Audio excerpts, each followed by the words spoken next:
बोलती पुस्तके.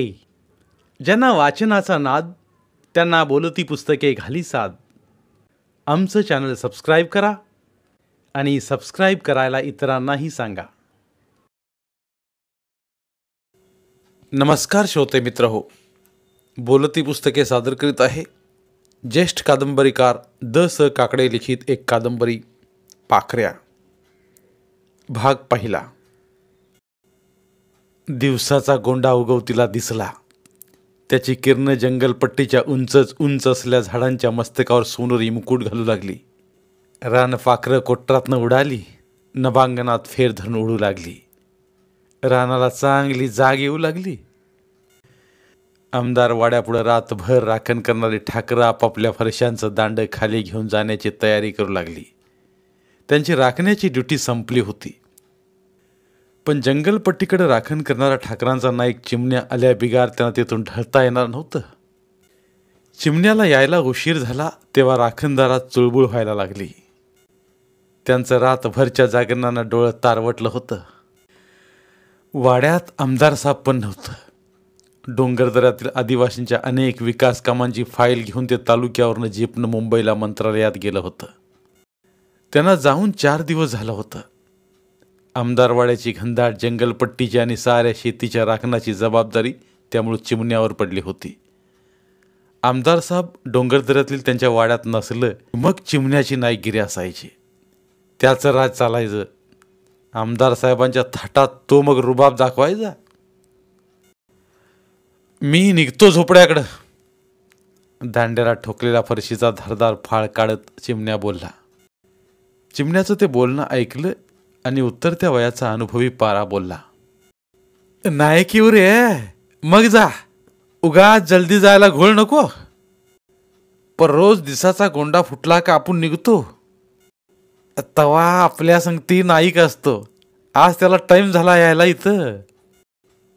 नाईक दुपारच्याला येईल, मग काय तोपर्यंत थांबायचं. चिमण्या लई नाक वर करून बोलायला लागलायस. धमा चिलम्याच्या नाकावर दणका देत बोलला. चिलम्याचं नाव जरा गमतीबाज होतं. जन्म बी रामनवमीचा होता. पण हे बाळ जसं जसं वाढायला लागलं तसं याचं शरीर बी आडमाड वाढायला लागलं. ना आकार ना वकार. नाक पार चिलमीच्या आकाराची भोकं दाखवायला लागलं. मग ह्याला कोण रामा म्हणतंय. राम्याचा त्यांनी पार चिलम्या करून टाकला. त्याला त्या नावाचा राग यायचा. पण लोक खोडील ते कधी धड बोलतील तर. धम्या, तुला 17दा बोललो मी. मला माझ्या नाकावरनं काय बोलू नकोस. पर तू झक मारल्या बिगार. मग का घाई करतो जायचा. थांब की पाहिजे तर मी तुला चिलीम देतो वडा आहे. धम्या कळकाड्या होता. एक खाजून खरूच वाढवायला त्याला सांगायची गरज नव्हती.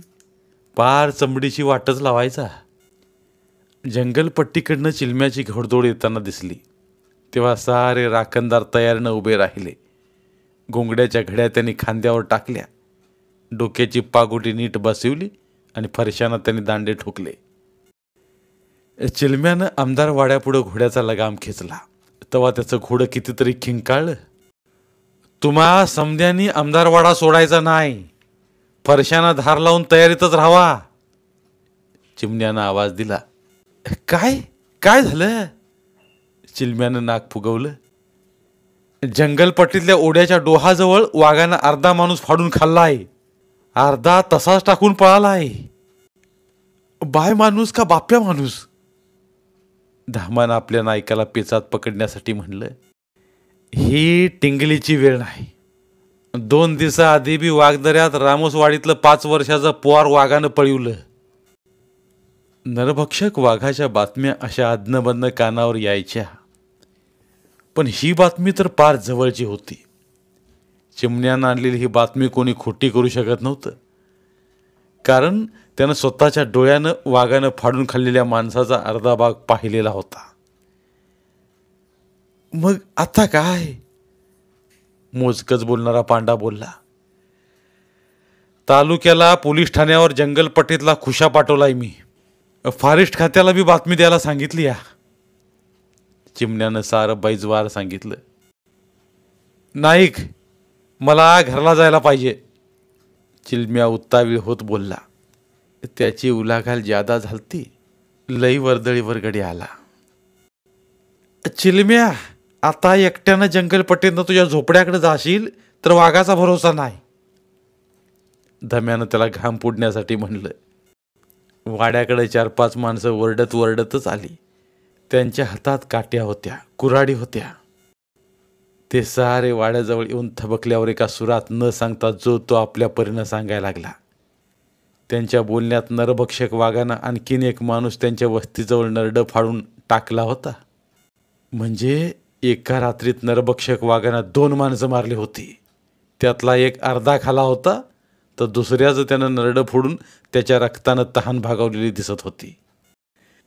म्या पाहिलाय तो वाघ, गेंगाने आवाजाचा माणूस आपल्या छातीवर हात मारून सांगायला लागला.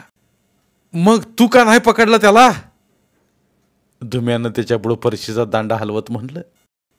तसं त्या गेंगाण्यानं आपल्या नरड्यावर हात ठेवला आणि मटकन खालीच बसला.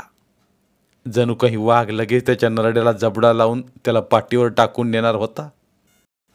त्याला अर्धवट खाऊन त्याच्या शरीराचा राहिलेला अर्धा भाग झाडाच्या खोडात फेकून देणार होता. मग निवांतपणे येऊन तो अर्धा भाग खायला येणार होता. त्या लोकांना चिमण्यानं बाजूला झाडाखाली टेकायला सांगितलं. दुपारपर्यंत पोलीस येतील जंगलपट्टीनं, चिमण्या बोलला. म्हणजे त्या वाघानं खाल्लेल्या माणसाच्या प्रेताचा पंचनामा करण्यासाठीच ना? धम्यानं डायलॉग हाणला. धम्या, तू छब्बू संगमनेरकर्णीच्या तमाशात जा सोंगाड्या म्हणून. तुला ही रामुशाच्या अवलादीची फरशी नाही बरी वाटत. त्यापेक्षा तू तमाशाच्या बोर्डावरच बरा. त्याला पांडानं झापलाच. चिमण्यानं नरभक्षक वाघाची बातमी आणली होती. त्यात डोंगरदऱ्यातल्या वस्तीतली काही माणसं पण नरभक्षक वाघाचीच बातमी घेऊन आली होती. आमदारवाडा आणि जंगलपट्टीच्या राखणदारीचा नाईक चिमण्या होता. तो समदा रिपोर्ट आमदारला द्यायचा. मग ते पोलीस ठाण्याला सारं कळवायचे. पोलीस ठाणं हलवून टाकायचे. पण ते तर चांगले 4 दिवस होऊन बी वाड्याकडे परतले नव्हते. मुंबईला सरकार दरबारी त्यांचं काम वाढलं होतं. आज वार कोण? चिमण्यानं डोकं खाजवलं. आज शनिवार. शनिवार? पटकन त्याच्या डोक्यात उजेड पडला. शनिवार रविवार असला की आमदार सरकारी कामं करण्यासाठी मुंबईला जात नसतात. म्हणजे ते आज शनिवार आल्यानं उगा तिकडे थांबणार नाहीत. आमदार दुपारपर्यंत येतील, चिमण्या खात्रीशीर आवाजात बोलला. मग काय दुपारपर्यंत आम्ही काय असंच इथं बसू? चिलम्यानं नाक फुगवलं. चिलम्याचं टक्कूरच फिरलेलं दिसतंय. त्याच्या त्या चळींद्रात एवढा कसा बदल घडला आहे ते चिमण्याला कळेना. चिलम्या, तू ही बाईल बाळंतहून आली का नाही? चिमण्यानं त्याच्या वर्मावर बोट ठेवलं. एका बाळंतपणात हाल झालं बायकोचं. बायको चिलम्या सोडणार म्हणती. धम्यानं आसवली गुदगुल्या केल्या. त्या बोलण्यानं समदेच फसाफसा हसले. चिलम्याला मेल्या वाणी झालं. तरी बी सावरत तो बोलला. धम्या, तू बोलतो ते खरं नाही. माझी बायको गेलती की तुझ्या पोराच्या पाचीला. माझ्याच बायकोनं पाटावरून टापूजला तुझ्या पोराचा. धम्या, तुझी बायको काय सटवी आहे काय? तेव्हा ती माझ्या पोराच्या कपाळावी सटवीचा अक्षर लिहाय गेलती. अरे सटवी मास्तरीन हाय, ती शिकलेली हाय. माझी बायको अनपड, ती कसं सटवीचा अक्षर लिहणार? बोल. धम्याचं न चिलम्याचा कलगीतुरा रंगायला लागला आणि मग समद्याच गुराढोरांची दौड जंगलपट्टीकडे दिसायला लागली. चाऱ्यासाठी सकाळच्याला सोडलेली ती गुरं अशी उधळतात म्हण. वाघानं एखादं जनावर पाडलं का काय? चिमण्यानं घोड्याच्या पाठीवर उडी घेतली. त्यानं मांड ठोकून लगेच घोड्याचा लगाम उडवला. घोड्यानं इशारा ओळखला. जंगलपट्टीच्या रोकानं घोडा उधळला. आमदार साहेबांची जीप पण वाड्याकडे धूळ उडवत आली.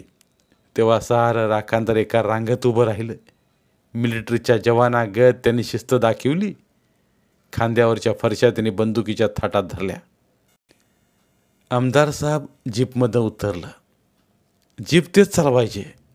त्यांना ड्रायव्हरची गरज लागायची नाही. तब्येत रांगडी, बोलून चालून आदिवासी जमातीचा आमदार राजकारणात पडलं आणि आमदार झालं. डोंगरदऱ्यातल्या आदिवासी लोकांचं ते राज होतं. त्यात आमदारकीत राजेपणाचा शिक्काच त्यांच्यावर बसला होता. पारा, काय खबर बात? वाघानं हायदोस घातलाय. 2 माणसांची बुरी खबर मिळाली. एक खबर आपल्या नायकाने दिली, दुसरी खबर ह्या माणसाने आणली. झाडाखाली बसल्या माणसांकडे हात करीत पारा बोलला. आमदार साहेबनं हात करून त्या लोकांना बोलवलं. ते लोक धावतच आले. त्या सर्वांच्या पुढे गेंगाण्या होता. त्याला नीट बोलता येत नव्हतं, पण आपण सर्वांच्या आधी आमदार साहेबाला वाघानं नरडं फोडलं, त्या माणसाची बातमी दिली पाहिजे असं त्याला वाटलं. पण आमदार साहेबला डोंगरदऱ्यातील सारी माणसं माहीत होती. ते त्यांचे आमदार होते. त्यांना आपले सारे मतदार कसे आहेत ते माहीत होतं. वस्तीतल्या प्रमुख माणसांची त्यांना नावे माहीत असायची. आमदार गेंगाण्या बोलायला लागला. आमदार साहेबनं तोंडावर बोट ठेवून त्याला गप्प बसायला सांगितलं. गेंगाण्या किलवाने हसला, बाजूला झाला, तरी आमदारानं मोठेपणा त्याच्या पाठीवर थाप टाकली. बोलले, जो गुण आपल्यात नाही तो दाखवू नये. त्यानं काय होतं, आपलं हसू होतं. तू फक्त ऐकत जा, बघत जा, बोलू नकोस, अवगुण दाखवू नकोस. आमदार साहेबांनी मग खुबीनं सारी बात काढून घेतली. तेवढ्यात चिमण्याही पुन्हा घोडदौड करीत आला. नरभक्षक वाघ 1 नव्हे तर 2 असल्याची बातमी त्याने आणली होती. ती बातमी त्यानं आमदार साहेबांना बाजूला घेऊन सांगितली. 1 सोडून 2 नरभक्षक वाघ? बातमी डेंजर होती. पण हीच बातमी जर लोकात झाली तर पराचा कावळा होऊन 5 ते 6 नरभक्षक जंगलात आहेत अशी वावटळ उठणार होती. आमदार साहेबांना डोंगरदऱ्यातल्या लोकांचं मानसशास्त्र चांगलं माहीत होतं. लोक भिल्ल, ठाकर, रामोशी जातीचे होते. संकटाला ते घाबरत नव्हते. पण हे संकट नरड्याचा घोट घेणारं होतं. अर्ध शरीर फाडून खाणारं होतं. सर्वात मोठी भीती मरणाची, तीच आता जवळ आली होती. आमदार साहेबांनी साऱ्या लोकांना वाड्यातल्या चौकात यायला सांगितलं. त्यांना चहा पाणी घेऊन जा म्हणून त्यांनी हात जोडलं. उदार मनाचा तो राजा होता. त्यात आमदार झाल्यानंतर आणखी हात जोडण्यात नम्र झाला होता. ते त्यांचे मतदार होते. लोकांचे उपकार मानणारे आमदार होते ते. चहा पाणी घेऊन लोक गेले आणि फौजदाराची जीप वाड्याबाहेर उभी राहिली. चिमण्या आणि त्याची पलटण बाहेर हातात फरशा कुऱ्हाडी घेऊन हजर होती. फौजदार साहेब, आमदार साहेबांनी तुम्ही आल्यावर आत यायला सांगितलंय. चिमण्यानं फौजदारला आत जाण्यासाठी म्हटलं. जीपमधले 4 पोलीस खाली उतरले होते. ते तसेच बाहेर उभे राहिले. त्यांच्या हातात त्यांच्या लांबलचक बंदुकी होत्या. त्या बंदुका पाहून धम्याला हसू यायला लागलं. ह्या पोलिसांपुढं वाघ जर आला तर ह्याने बंदूक रोखेपर्यंत वाघ ह्यांच्यातल्या एखाद्याला बंदुकी सकट पळवून नेईल असं त्याला म्हणायचं होतं. पण बोलणार कसा, म्हणून त्याला हसू आलं होतं. आमदार साहेब नमस्कार. आपले तांबडे बूट वाजवीत फौजदार वाड्याच्या चौकीतल्या फरशीवर उभा राहत बोलला. राम राम. वाड्यातल्या चौकाच्या बाजूलाच असल्या झोपाळ्यावर टेकलेले आमदार साहेब बोलले. तुमच्या वाड्याच्या राखणदारानं बातमी दिली. अहो, पण वाड्यात कशाला यायचं मग? जंगलात जिथं वाघानं माणूस फाडून खाल्लाय त्याच्या उरलेल्या शरीराचा पंचनामा करायचा. आमदार साहेबाला कामात सफाई आवडायची. फौजदारनं वाड्यात यायचं कशाला? आमदार साहेब, पण मला वाटतं. तुम्हाला काय वाटलं? तो माणूस आमच्या अपोजिट पार्टीचा आहे आणि आम्ही त्याला फाडून खाऊन अर्धा टाकून दिलाय आणि म्हणून तुम्ही आम्हाला संशयावरून अटक करायला आलाय काय? रस्त्यानं माणसं भेटली. त्यांच्या पण वस्तीजवळ एका माणसाचं नरडं फोडल्याची बातमी मिळाली. तुम्ही तो नरडं फोडलेला माणूस तरी पाहिला का? तुम्ही मुंबईवरनं आल्याची बातमी तालुक्याला मिळाली म्हणून आलो. तुम्हाला भेटण्याची इच्छा होती. तेव्हा आता झाली ना भेट तर सुटा, तुमच्या सरकारी कामाला लागा. नाहीतर मग मी नको तिकडं तुमची बदली करायला सांगतो मुख्यमंत्र्यांना, कळलं? बदलीचं नाव ऐकताच फौजदार बाहेर पळाला. बाहेर पडताना त्यानं डोक्यात जी काढलेली त्याची फौजदारी टोपी हातातनं खाली पडली. झोपाळावर बसलेल्या आमदाराने हसून फौजदारांच्या तारांबळीकडे पाहिलं. मग ते बोलले, फौजदार, तुमचा राजमुकुट खाली पडू द्या, तुम्ही माझ्याकडे या. पण त्या पंचनाम्याचं बघायला पाहिजे. त्यानं बाहेर पडण्याची घाई केली. त्यात काय बघायचं? मेलेल्या माणसाची किंमत किती असते ती मी तुम्हाला राज्याला दाखवतो. म्हणजे नरभक्षक वाघ त्यानं केलेल्या शिकारीचा राहिलेला भाग खायला येणार. म्हणजे ती 2 प्रेत आज तरी हलवायला नको, समजलं? पण आमच्या पोलिसी पंचनाम्याप्रमाणे. बरं, करा तुमचा पोलिसी पंचनामा. आम्ही त्या नरभक्षक वाघाला पकडण्याचा प्रयत्न करू आज रातच्याला, समजलं? तुम्ही वाघ म्हणजे? नरभक्षक वाघ म्हणजे काही खरा शिकारी वाघ नव्हे. काय? तुम्ही ही गोष्ट फॉरेस्टरला विचारा. अहो, नरभक्षक वाघ ही शक्तीहीन असतो. वाघात ताकद कमी झाली, तो उतरत्या वयाचा झाला की त्याला सर्वात सोपी शिकार हवी असते. सोपी शिकार कोणाची म्हणायची? तर माणसाची. कारण जंगलातल्या प्राण्यांपेक्षा माणसाचा बळी पाडणं सर्वात सोपं. जंगलातल्या प्राण्यात ताकद असते, माणसाला खाणं सोपं. झोपेतल्या माणसाला किंवा रात्री घराबाहेर सहज आलेल्या माणसाला शिकार बनवणं वाघाला एकदम सोपं. आमदारांनी नरभक्षक वाघाचा अनुभव सांगितला. म्हणजे मला सावध राहायला पाहिजे पोलीस ठाण्यात? फौजदार भित्र्या आवाजातच बोलला. तुमची बदली ह्या आदिवासी भागात कधी झाली? झाला 1 महिना. फौजदार हाताची बोटं मोजून बोलला. तुम्ही बहुतेक शहरात काहीतरी हप्तेगिरीची लूट केलेली दिसते, पैसा खाल्लेला दिसतोय, म्हणून तुम्हाला इकडं वाघाच्या तोंडी पडावं म्हणून पाठवलेलं दिसतंय.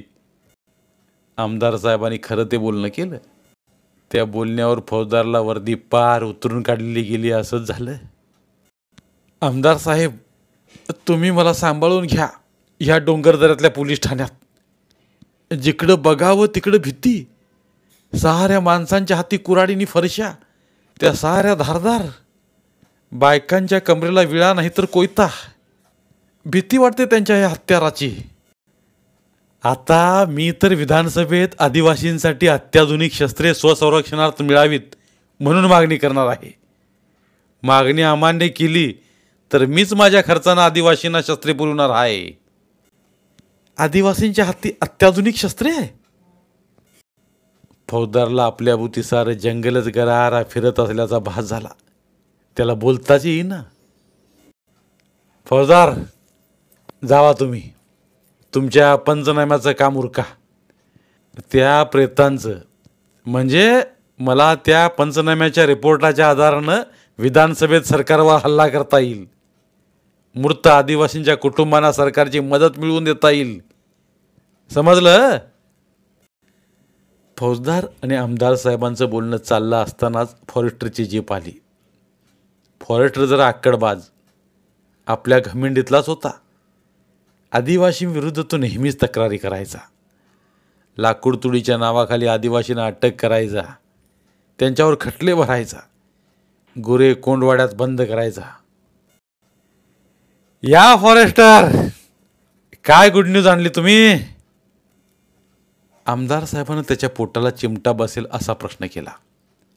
त्या प्रश्नावर कोणीही जंगल अधिकारी गडबडला असता. पण ह्या फॉरेस्टरला 2 आदिवासी नरभक्षक वाघानं फाडलं, सोडलं व त्यांचा नरडं धरलं तरी त्याला त्यांचं काही नव्हतं. बोलून चालून तो जंगलचा जंगली अधिकारी. गुड न्यूज, नरभक्षक वाघानं 2 आदिवासी ठार मारले. त्यातला एक अर्धा खाल्ला आणि एकाचं नरडं फोडून त्याचं रक्त पिऊन घेतलंय. बस एवढीच गुड न्यूज. फॉरेस्टर थंड शब्दात बोलला. 2 माणसं मारली गेली ही गुड न्यूज समजता तुम्ही फॉरेस्टर? त्या 2 आदिवासींची प्रेतं हाती लागली ही गुड न्यूज नाही का? वाघानं त्या 2 आदिवासींना सहज खाल्लं असतं, म्हणजे त्यांची हाडंही जरी शिल्लक ठेवली नसती तर पुराव्याच्या दृष्टीनं ही बॅड न्यूज ठरली असती. फॉरेस्टर त्याची भाषा बोलला. आमदार साहेबांना त्याच्या बोलण्यावर टाळ्या वाजवल्या आणि त्याच्या गुड न्यूजला दाद दिली. तुम्हाला आणखी किती गुड न्यूज हव्यात असल्या? आमदार साहेबनं फॉरेस्टरला भेदक डोळ्यानं पाहत म्हटलं. त्या बोलण्यानं फॉरेस्टर गडबडला. आपल्याभोवती आमदार साहेबनं बरोबर फास टाकलाय ह्याची त्याला कल्पना आली. त्यानं आपली नजर बाजूला वळवली. फॉरेस्टर, नरभक्षक वाघ लोकांचे मुडदे पाडतोय आणि तुम्ही लोकांचे मुडदे मोजताय. याशिवाय मी काय करू शकतो? तुमचं फॉरेस्ट खातं काय करतंय रात्रीचं? दारूच्या बाटल्या पिऊन सशा हरणाचं मटण खात बसतंय हे सांगा की. तुमचा हा आरोप पुराव्यानं सिद्ध करता येणार नाही. तर मग चला माझ्यासोबत आत्ताच तालुक्याच्या सिव्हिल इस्पितळात. तुमचं पोट फाडून सशाची सागोती काढून दाखवतो. तुमची लघवी चेक करून सारी दारू बाटलीत पुराव्यासाठी सिद्ध करून दाखवतो. लई गमजा मारू नका स्वतःच्या. आमदार साहेबांच्या त्या बोलण्यानं फौजदार हबकलाच. फॉरेस्टरला लोक घाबरतात, मग इथं तर आमदार साहेबांनी त्यांची लेंडीच पातळ केली होती. फॉरेस्टर रात्री कशा जागवतो हे सिद्ध करण्याचीच त्यांनी भाषा केली. आज रातच्याला नरभक्षक वाघ मारायचा. फौजदारानं मुद्दा काढला. आमदारानं फौजदाराची ती भाषा ऐकली आणि फॉरेस्टरकडे पाहिलं. त्याला भाषा केली. फौजदार काय म्हणतात ते परासलं का? वन्य प्राणी जपा, त्यांना मारू नका असा आमच्याकडे सरकारी फतवा आला आहे. पण तो सरकारी फतवा उशाला घेऊन झोपा तुम्ही. नरभक्षक वाघ जेव्हा तुम्हाला उचलून नेईल आणि तुमच्या पोटातली सशा हरणाची सागुती खाईल तेव्हा तुम्हाला समजणार नाही. सरकारी फतव्यानं फॉरेस्टर मेला म्हणून नरभक्षक वाघ बी हसत बसल. आमदारानं दान फॉरेस्टरला दणके दिले होते. आमदार साहेबला त्या दोघा सरकारी अंमलदारांची कीव वाटली.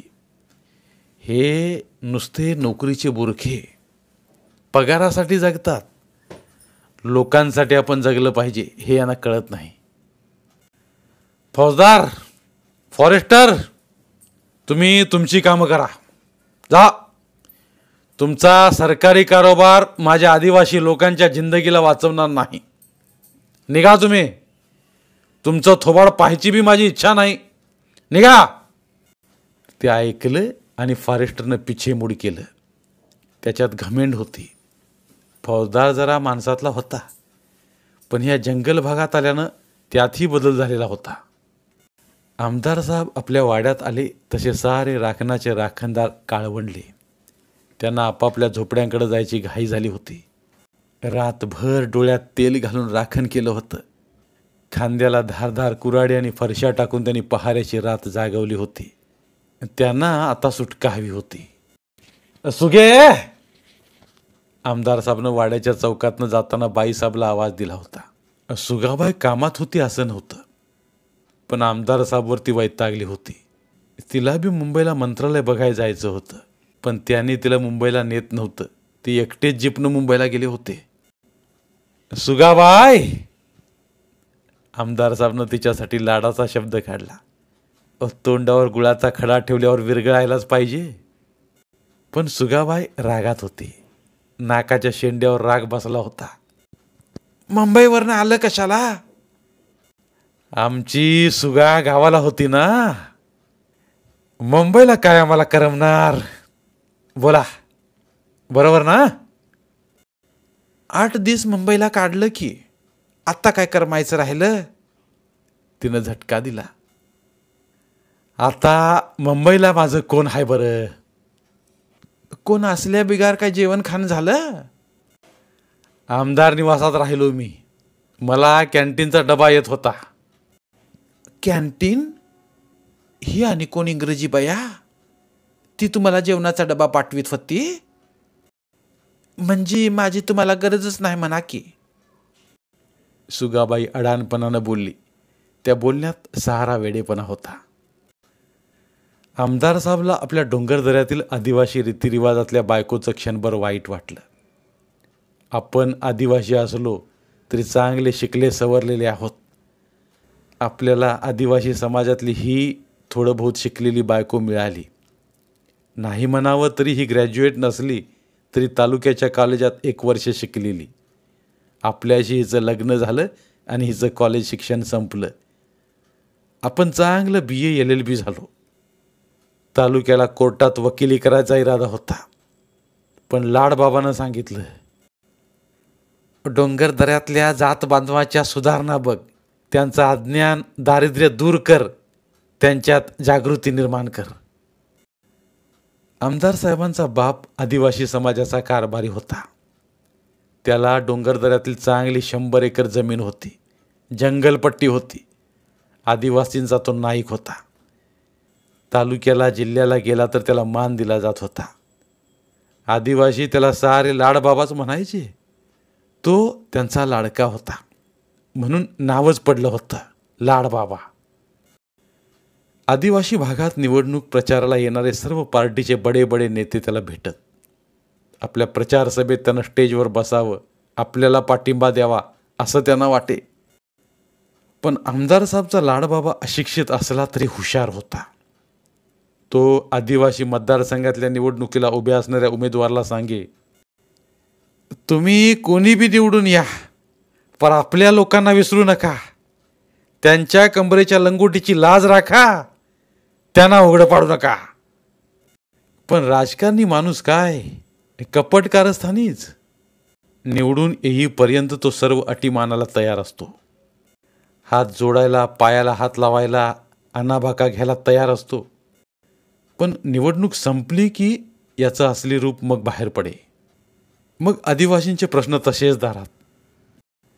आमदार साहेबांच्या लाडबाबानं मग ठरवलं, आपण चांगली जमीन बारदाण्यातली, आपण आपल्या जांबुवंतला चांगलं शिकवायचं.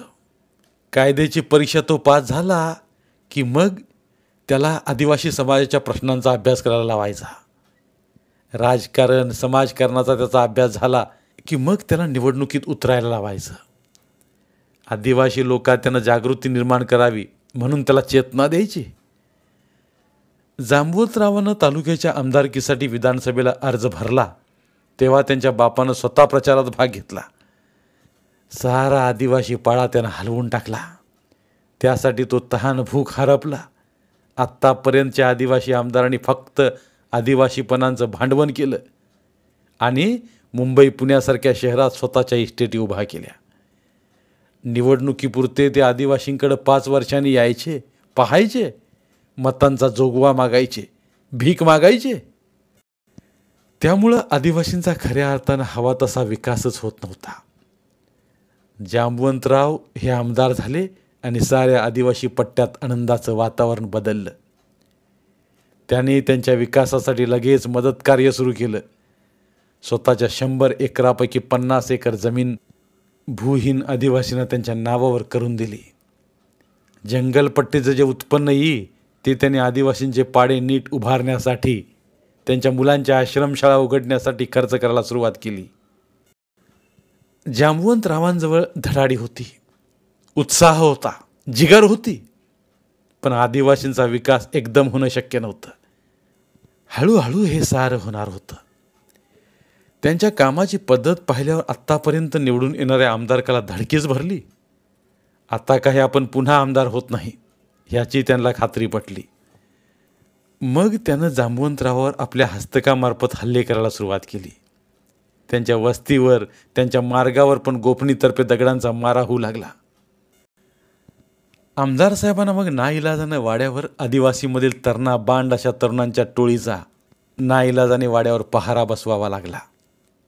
चिमण्या ठाकराला ह्या टोळीचं त्यांनी मग नाईक करून टाकलं होतं. आमदार साहेबांच्या जीपसोबत 2 घोडेस्वार खांद्यावर फरशा कुऱ्हाडी घेऊन असायचं. त्यांच्यासोबत त्यांचे स्वसंरक्षणार्थ रिव्हॉल्वर होतंच. पण त्यांच्या राखणदारांना गृहखातं बंदुका परवाना द्यायला तयार नव्हतं. आमदार जांबुवंतरावांच्या राखणदारात ही बंदुका आल्या तर आदिवासी पट्ट्यात मुडदं पाडलं जातील अशी राजकीय विरोधक असणाऱ्या माजी आमदारांनी आपली हरकत नोंदवली होती. त्यामुळं आदिवासी परंपरागत अशी शस्त्रे वापरत होती. गृह खात्यानं आमदार म्हणून जांबुवंतरावांना आणि त्यांच्या लाडबाबाला तेवढं रिव्हॉल्वर दिलं होतं. पण आमदारांच्या लाडबाबाला रिव्हॉल्वर ऐवजी आपली धारदार फरशी महत्वाची. रिव्हॉल्वर ज्या दिवशी त्याच्या हाती आलं त्याच दिवशी त्यानं आमदार साहेबाला सुनावलं, आमदार पोरा, तू दोन्ही पिस्तुलं वापर. मी नको म्हणत असता तू त्या फार्मावरती माझा अंगठा घेतला, पोलिसांना फॉर्म दिला, पण तुमच्यासाठी मी आणलं की पिस्तूल. मला कशाला, मी काय आमदार आहे? तुम्ही आमदाराचे बाप आहे की. अरे उद्या हा लाडबाबा खासदाराचा बाप झाला तरी तो त्याची धारदार फरशी सोडणार नाही, समजलं? पण तुम्ही उद्या माझ्यासोबत मुंबईला मंत्रालयात नाहीतर वर्षा बंगल्यावर मुख्यमंत्र्याला भेटायला आलात तर तुम्हाला ही धारदार फरशी खांद्यावर टाकून भेटता येणार नाही, समजलं? जांबुवंत आमदारा, मला काय करायचं भेटून त्या मुख्यमंत्र्याला? माझी जंगलपट्टी हेच माझं मंत्रालय, इथली माझी माणसं हेच माझे मुख्यमंत्री, कळलं? लाडबाबाच्या बोलण्यातून त्याचं आदिवासी माणसं आणि जंगलपट्टीवरचं प्रेम स्पष्ट दिसत होतं. मग मला कशाला निवडणुकीला उभं राहायला सांगितलं? आमदार साहेबांनी लाडबाबाला विचारलं. तू तरुण आहेस, तुझ्यात चांगला खून आहे. आत्तापर्यंत राजकारणी लोकांनी नुसतं झुलिवलं खेळवलं, ते बाजला आता. तुला मी त्या माजी राजकारणी आदिवासी आमदारांसारखं खेळू देणार नाही. जर तू मला खेळायला लागलास तर तुझ्या विरुद्ध मी दुसरा गरीब आदिवासी तरणा बांड पोरगा उभा करीन आणि निवडून आणीन. आमदार साहेबनं लाडबाबाचं पाय धरलं, त्यांच्या डोळ्यात पाणी आलं. बाबा, तू लय मोठ्या काळजाचा आहेस. मगाशी वाड्याच्या माडीवरच्या खिडकीतनं तू जे फॉरेस्टर आणि फौजदारला सुनावलंस ते मी ऐकलं की. अरे तू लोकांचा आमदार आहेस, त्यांचा सेवक आहेस. नरभक्षक वाघानं तुझी 2 माणसं मारली, त्या नरभक्षक वाघाला तू जिंदा या मुर्दा पकडून आण आपल्या वाड्यापुढच्या मैदानात. मग समध्या लोकांना बघू दे, लोकांना तो नरभक्षक वाघ. लोकांना भयमुक्त केलं की तुझं नाव लोक घेतील. आमदार आमदार जांबुवंतराव जिंदाबाद असा ते नारा देतील, समजलं? बाप लेकांच्या त्या संवादात सुगाबाई गप्प बसली होती. तिचं बोलणं तिच्या सासऱ्यानं मध्येच तोडलं होतं. तुमच्या सूनबाईला जरा तुम्ही सुनवा. काय सुनवू? हेच, आता मी लोकांचा आमदार आहे. मी काय आता वाड्यातला कोण्या एका माणसाचा राहिलो नाही. आमदार साहेबच्या लाडबाबानं अनुभवानं आपल्या सूनबाईकडं पाहिलं. तिचा रुसवा त्याला कळला. मग तो सावध शब्दात आपल्या आमदार साहेब पोराला म्हणाला, जांबुवंता, तू लोकांचा आमदार आहेस, पर माझ्या सूनबाईचा नवरा आहेस हे विसरू नकोस. सुगाबायानं आपल्या सासऱ्याचं ते बोलणं ऐकलं आणि तिच्या ओठातनं हसूच सांडलं. तिचा राग विझला. धन्यवाद. उर्वरित कादंबरी पुढील भागात. मराठीतील प्रतिभावंत लेखकांचं साहित्य, कथा, कादंबऱ्या ऐकण्यासाठी आमचं बोलती पुस्तके हे चॅनल सबस्क्राईब करा आणि मराठी साहित्याचा प्रसार करण्यासाठी प्रत्येक मराठी माणसाला सबस्क्राईब करण्यासाठी आवाहन करा आणि बोलती पुस्तके या साहित्य चळवळीत सहभागी व्हा. आपले पुन्हा एकदा धन्यवाद.